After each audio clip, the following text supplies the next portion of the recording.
ঘন হয়ে মানে মেঘ জমে আসতেছে, বৃষ্টি অনেক জোরে হবে এমন লাগছে। অনেক মেঘ আকাশে জমেছে।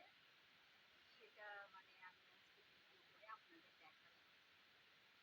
যে আমরা ঢাকায় থাকি অবশ্যই, কিন্তু আমরা যে কখন কীরকম বৃষ্টি হয় সেই অনুভব বা অনুভূতিটা আমরা পাই না।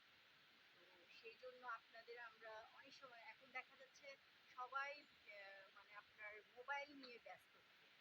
তো মোবাইলে যা আসে সেগুলোই দেখে। আর ন্যাচারাল যেগুলো মানে আপনার প্রাকৃতিক সমস্যা বা হচ্ছে ভালো মন্দ সেগুলো খেয়াল করে না।